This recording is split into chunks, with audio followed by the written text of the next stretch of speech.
seismic shift in the global financial landscape is here. Thailand has signals the willingness to join BRICS alliance, and it's shaking the very foundations of Western economic dominance. Thailand's audacious bid to join BRICS. It's a defiant slap in the face to the U.S. and its imperialist stranglehold on global trade. The U.S., with its hypocritical sanctions, is facing a backlash of unprecedented proportions. Asia is rising, and it's rejecting the oppressive dollar system that has kept countries like Thailand in economic chains for far too long. As Thailand aligns with China and the broader BRICS alliance, it signals the dawn of a new world order where the West's exploitative tactics will no longer hold sway. The world is fed up with the U.S. arrogant overreach, and the message is clear. It's time for change. Stay with us till the end as we delve into this explosive development and its far-reaching implications. Hello and welcome back to Innovative Check YouTube channel, where we delve into the innovative and transformative projects changing our world. If you're new to the channel and enjoy learning about innovation stories around the world, you've come to the right place. Please subscribe, like, and comment to help boost our videos on YouTube. We have big news to share. Just last year, we saw a historic addition to the bloc with significant names like Iran and the UAE joining BRICS. BRICS is a good proxy to measure the influence of the global south. As more countries join, the more resources they control. They also pull together enormous consumer markets, influencing the demand for almost everything.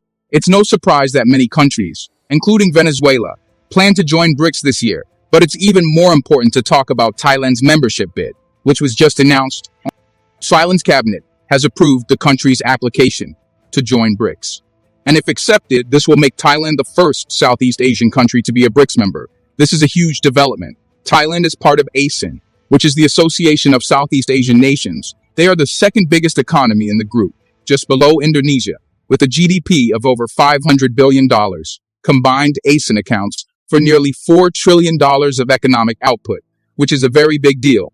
Over the past 2 years, ASEAN has been pushing hard for bilateral trade and ditching the dollar for local currencies. It's also important to note that Indonesia has a strong partnership with the biggest power in BRICS, which is China. Silence. Joining is a signal to the world that non-aligning countries are beginning to take a stand.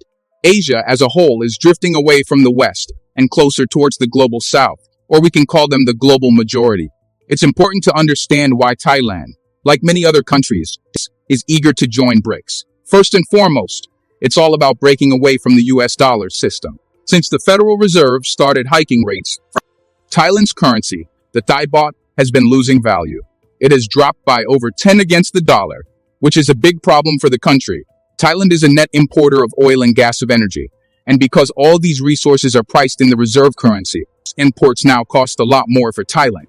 Growing their own economy becomes more expensive thanks to a stronger dollar. And if you're Thailand, there isn't much point in holding dollars. Your biggest trading partner isn't the West. It's Asia and the rest of the world. You want to transact locally and depend more on local currency trade.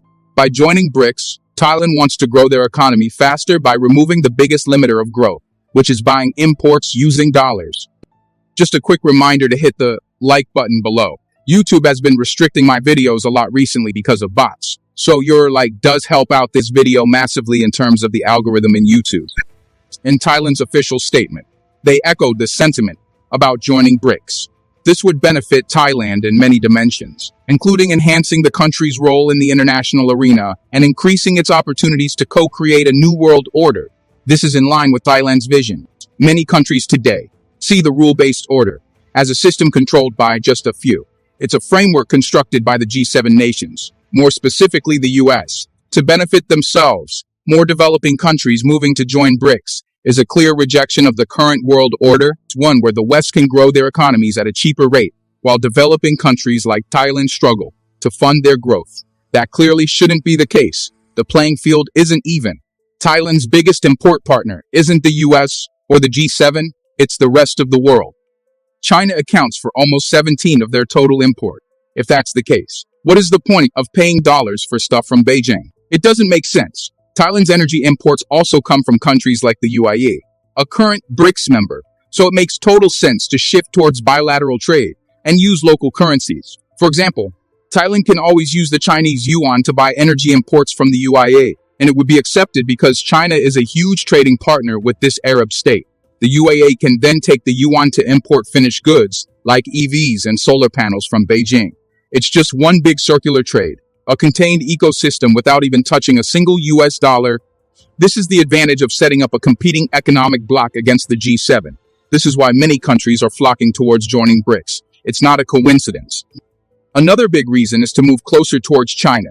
In the first 9 months of 2023 alone, China invested nearly $3 billion in Thailand.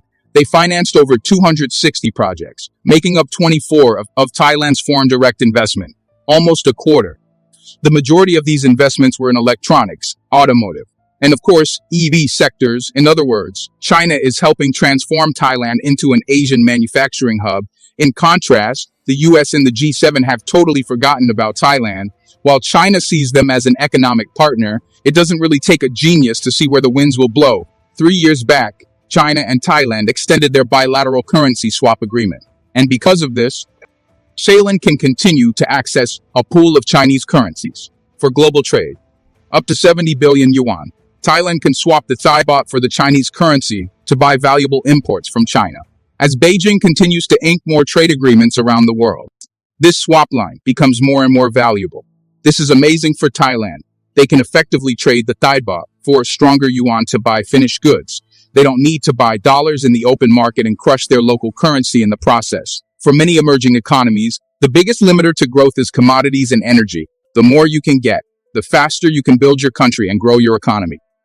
If you are enjoying this video so far, please don't forget to subscribe, share the video, and comment. But the biggest constraint for a long time has been the amount of dollars you hold. For many countries, there are only two ways to go about it. Either you sell more to the US directly to get dollars, or you borrow in dollars. Both methods make you beholden to the Western financial system. The new BRICS Plus bloc accounts for 42% of global oil production. They also account for 35% of global consumption, which means BRICS is self-sufficient in their energy needs. There's zero need for them to price oil in dollars. We'll continue to see more barrels get priced in local currencies. China is already buying oil from the Middle East in yuan. For Thailand, joining BRICS will be a windfall.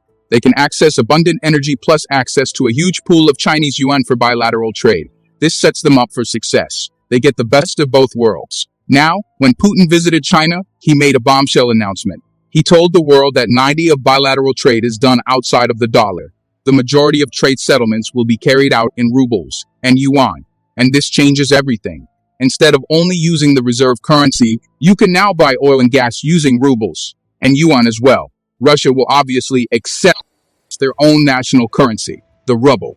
For trade, they are also cooperating with China to internationalize the yuan, so they will take the currency as well. Joining BRICS helps to unlock this big advantage. If Russia goes to Thailand and says, hey, we'll sell you oil at a 20 or 10 discount and we'll take the baht, rubles, or yuan, that will be the deal of the century. You can grow your economy at a discount while sanction-proofing yourself. This, of course, will have profound effects on the dollar and the US economy as well. Russia has a lot of oil, and they are moving to de-dollarize the world. In a recent report, we see yet another example of the world moving away from the Western financial system. Indian refiners like Reliance are now buying Russian oil using rubles. India is buying 3 million barrels of oil a month, and the settlement currency isn't dollars, it's rubles. This doesn't just add legitimacy to the Russian currency. It makes the entire BRICS bloc as a whole stronger. Thailand applying for membership is just a start. Other countries like Indonesia, Laos, and Vietnam will shift closer towards the bloc. Their biggest constraint to growth, access to dollars, is now effectively gone. They can always use rubles or the Chinese yuan. If times are tough, they can always use swap lines to get more yuan or just print their own currency.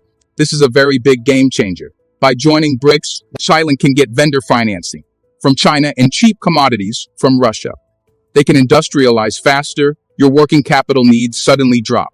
Instead of having one supplier that takes dollars, you now have a dozen other countries willing to take other currencies. This also means you can rely less and less on trade with the US. Your reliance on the US economy suddenly drops as well. This is becoming a growing concern for Asia, because the reach of US sanctions is becoming global. A month ago, the US accused Asian countries like Malaysia of dealing with Iranian oil. This is a nation that is part of ASEAN. This triggered the US Treasury to send their sanctions official down. We can see the desperation rising in the US as they lash out.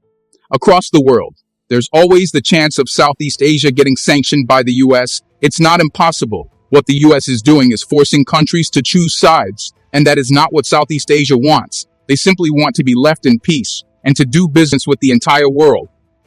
This is evident from Malaysia's Prime Minister's stance of welcoming everyone. There's no need to exclude any country from global trade. He made it very clear. We are very strong in our relation with China. I do not subscribe to the xenophobia, as we have been traditional allies. And most of our investment still comes from the United States, Germany, the Middle East, and Qatar. But for the United States, Microsoft, Google, and Nvidia are all there and coming in an aggressive manner in Malaysia, and we welcome them.